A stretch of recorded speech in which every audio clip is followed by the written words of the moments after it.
आज हम अध्ययन करेंगे सीपी तथा सीवी में ऊष्मागतिक संबंध, thermodynamic relation between CP and CV. CP हम जानते हैं कि स्थिर दाब पर ऊष्माधारिता होती है और सीवी स्थिर आयतन पर ऊष्माधारिता होती है। एक तंत्र के लिए सीपी तथा सीवी के मान समान नहीं होते। स्थिर आयतन पर अवशोषित ऊष्मा तंत्र की आंतरिक ऊर्जा में वृद्धि करती है, जबकि स्थिर दाब पर अवशोषित ऊष्मा, जिसको कि अपन सीपी कहते हैं, वो आंतरिक ऊर्जा में भी वृद्धि करती है और इसके साथ कार्य भी होता है। इसलिए ऊष्मा की समान मात्रा अवशोषित करने से स्थिर दाब पर ताप में वृद्धि कम तथा स्थिर आयतन पर ताप में वृद्धि अधिक होती है। स्थिर दाब पर ताप में वृद्धि कम इसलिए होती है कि आंतरिक ऊर्जा में वृद्धि के साथ साथ इसको कुछ कार्य भी करना पड़ता है। इसलिए ऊष्मा की समान मात्रा अवशोषित करने पर स्थिर दाब पर ताप में वृद्धि कम होती है और स्थिर आयतन पर ताप में वृद्धि अधिक होती है। तो इसका मतलब ये हुआ कि ताप में समान वृद्धि के लिए स्थिर आयतन की अपेक्षा स्थिर दाब पर अधिक ऊष्मा की आवश्यकता होगी। यानी ताप में समान वृद्धि करनी हो तो स्थिर आयतन पर जितनी ऊष्मा अवशोषित की जाती है उसकी अपेक्षा स्थिर दाब पर अधिक ऊष्मा की आवश्यकता पड़ती है। इस आधार पर सीपी तथा सीवी में संबंध निम्न प्रकार स्थापित किया जाता है। हम जानते हैं कि सीपी बराबर del H upon del T at constant pressure, यानी स्थिर दाब पर ताप के साथ एंथैल्पी में परिवर्तन की दर सीपी होती है, और CV equals del E by del T at constant volume, स्थिर आयतन पर ताप के साथ या ताप के सापेक्ष आंतरिक ऊर्जा में वृद्धि की दर। हमने अभी डिस्कस किया था कि सीपी का मान सीवी से अधिक होता है और इस आधार पर सीपी सीवी से बड़ा है, तो हम लिख सकते हैं कि यदि सीपी और सीवी के अंतर को देखें, क्योंकि समीकरण 1 और 2 से हमारे पास सीपी और सीवी के व्यंजक है, तो मैं लिख सकता हूँ कि सीपी माइनस सीवी बराबर होगा del H upon del T at constant pressure minus del E by del T at constant volume. अब हम ये जानते हैं कि H बराबर E प्लस PV होता है, यानी H बराबर E प्लस PV लिख सकते हैं। और इस H का जो व्यंजक है, इस समीकरण को स्थिर दाब पर T के सापेक्ष अवकलित किया जाए तो अपन प्राप्त करेंगे del H upon del T at constant pressure बराबर होगा del E by del T at constant pressure plus ये जो दूसरा पद है, इसमें दो राशि हैं, तो पहला पद गुणा दूसरे का अवकलन प्लस दूसरा पद गुणा पहले का अवकलन। तो जैसे पहला अपने P ले लिया, P कांस्टेंट है, तो P और V का ताप के सापेक्ष स्थिर दाब पर करें तो del V by del T at constant pressure. और अब V को स्थिर रखते हुए P का करें, लेकिन P अपना स्थिरांक था इसलिए इसका अवकलन 0 हो जाएगा, तो ये पद 0 होगा और कुल मिलाकर हमारे पास आया del H upon del T at constant pressure equals del E by del T at constant pressure plus P del V by del T at constant pressure. समीकरण 3 और 4 से, यानी ये जो समीकरण है 4, इसको अपन 3 में रखें तो CP माइनस CV बराबर होगा del E by del T at constant pressure plus P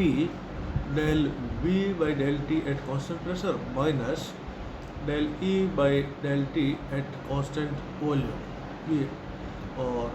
अब स्थिर दाब पर आंतरिक ऊर्जा आयतन तथा ताप का फलन होती है, क्योंकि अपने कहा था कि आंतरिक ऊर्जा ताप दाब आयतन तीनों का फलन है, लेकिन दाब को स्थिर कहा जाए तो आयतन और ताप का फलन होगा। और चूंकि E एक अवस्था फलन है तो D एक यथातथ अवकल होगा, और इस आधार पर यदि E को अपन इस आयतन और ताप V और T का चर माने, यानी दाब स्थिर है, तो यथातथ अवकल समीकरण हम लिख सकते हैं कि डी ई बराबर del E by del V at constant temperature dot D V plus del E by del T at constant volume dot D T. और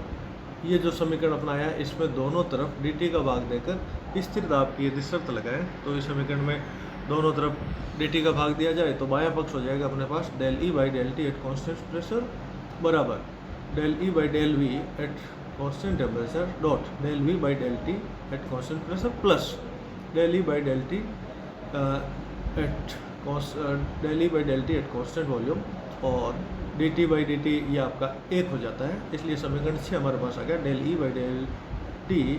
at constant pressure equals del E by del V at constant temperature dot del V by del T at constant pressure plus del E by del T at constant volume। और समीकरण 6 से हमारे पास ये del E by del T eight constant pressure का मान आया। इस del E by del T eight constant pressure का मान समीकरण 5 में रख दें, यानी जो Cp माइनस सी का था तो उसमें रखने पर हमारे पास आ जाएगा Cp माइनस सी,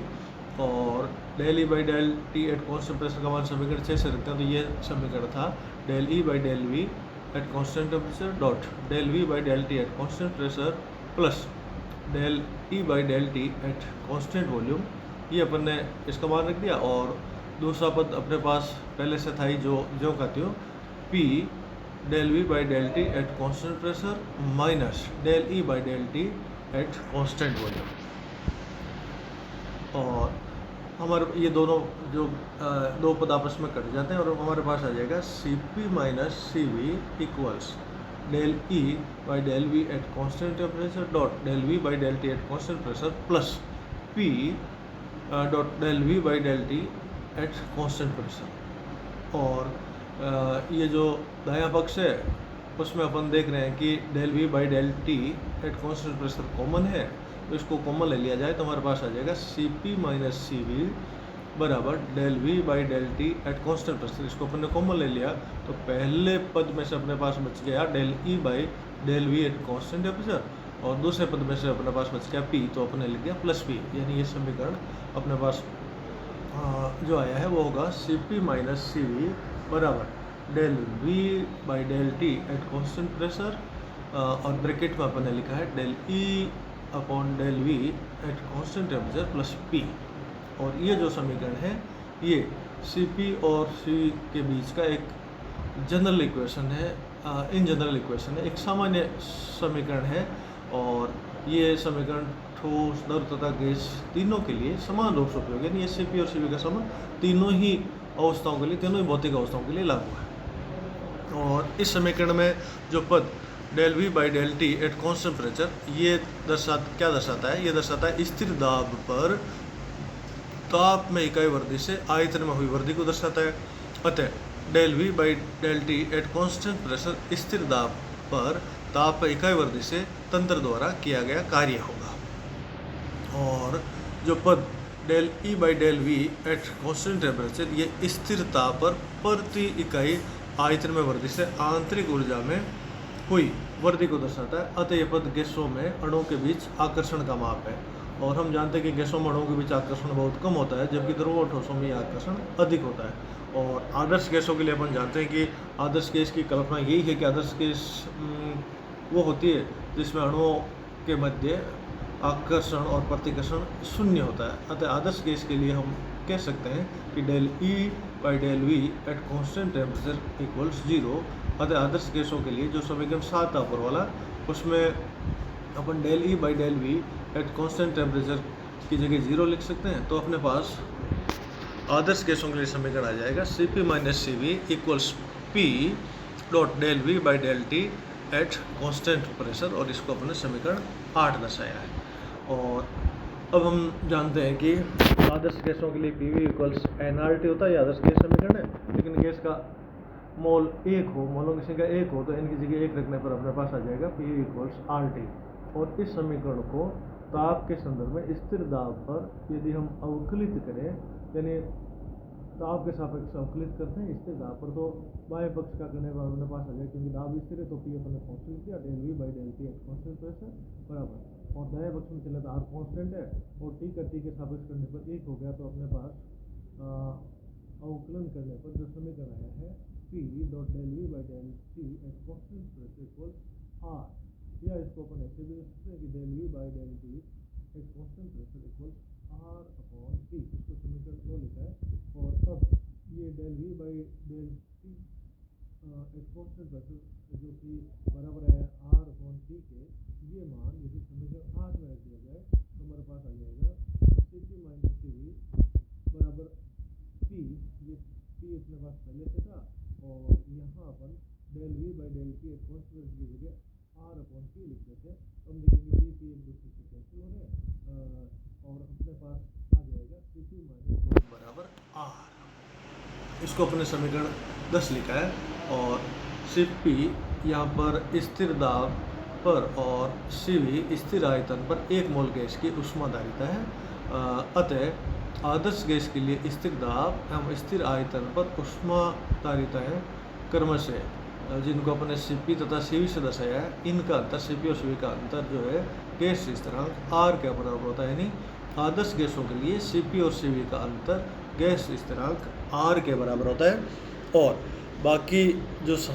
हमने ठोस, द्रव और गैस तीनों अवस्थाओं के लिए एक संबंध सामान्य समीकरण के रूप में पहले समीकरण 7 से लिखा था। ये था Cp और Cv के बीच में संबंध।